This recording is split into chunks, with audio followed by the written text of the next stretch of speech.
Et comme tous les vendredis, nous retrouvons maintenant le président du consistoire de Paris. Bonjour Joël Mergui et Shabbat Shalom.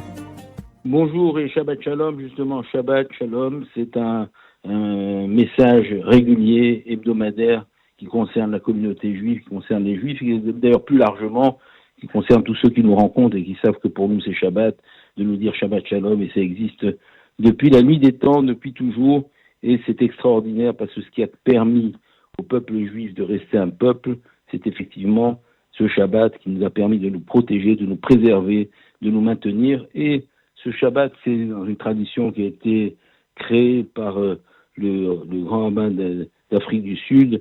On a appelé ce Shabbat le Shabbat mondial, avec l'idée de faire découvrir le Shabbat aux personnes qui ne connaissent pas le Shabbat. Et aujourd'hui, je voudrais saluer toutes les communautés qui organisent effectivement des manifestations diverses et variées, qui organisent des Shabbats communautaires, des grands kiddouches communautaires, des Afrashatrala, et tout ce qui va autour de l'idée du Shabbat. Mais au-delà de ça, je voudrais qu'aujourd'hui, celles et ceux qui m'écoutent, et je voudrais m'adresser particulièrement à ceux qui ne font pas Shabbat, ceux qui jusqu'à présent n'avaient pas l'occasion de faire Shabbat d'une façon ou d'une autre. Alors faire Shabbat, c'est un peu un concept qui peut paraître vague. Il y a ceux qui font Shabbat en étant respectueux de toutes les règles, qui ne portent pas, qui ne travaillent pas, qui vont à la synagogue le matin, le midi, le soir.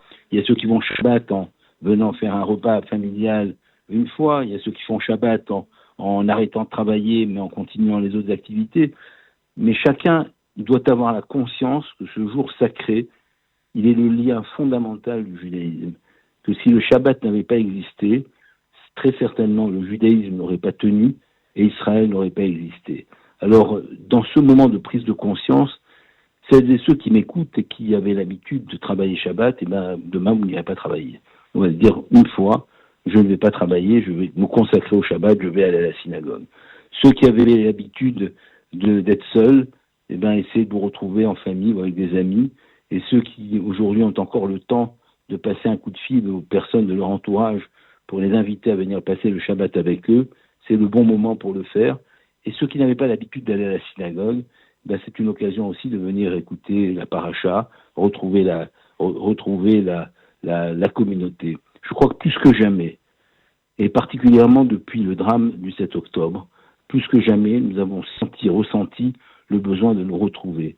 Je n'ai jamais vu les gens aussi liés les uns aux autres. Dans les manifestations communautaires, on a un enthousiasme qui est bizarre, parce qu'on aurait pu se dire on a vécu un antisémitisme grandissant, on a vécu des moments dramatiques, et quand même, on aime se retrouver parce qu'on a besoin d'être les uns avec les autres. C'est à la fois rassurant de sentir que nous sommes liés, que nous sommes unis, que nous sommes solidaires, que nous sommes frères et sœurs, et que même ceux qui ne pensent pas la même chose arrivent à se retrouver sur des projets communs, et que nos communautés vivent encore. La dimension du Shabbat, c'est d'abord la dimension familiale et personnelle.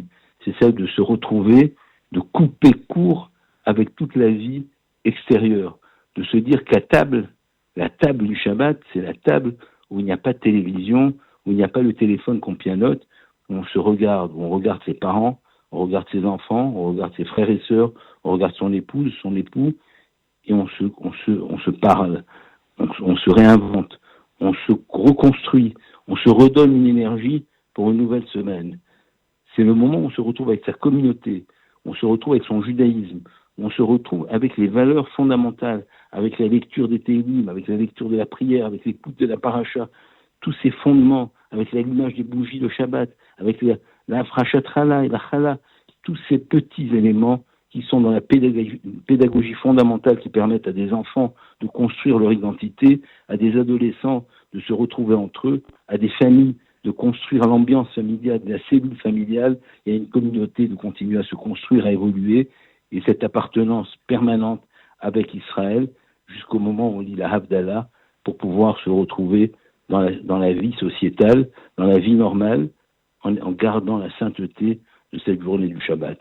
Alors, j'ai voulu, dans ces quelques mots, à quelques minutes du Shabbat, donner envie à celles et ceux qui ne font pas Shabbat de le faire. Je le vois dans mes relations avec des non-juifs, quand je dis dans un quart d'heure je ne suis plus joignable, pendant les 24 heures ou les 25 heures qui viennent, certains m'admirent en me disant tu arrives à couper ton portable à être coupé du monde, je rêverais de n'être dérangé par rien.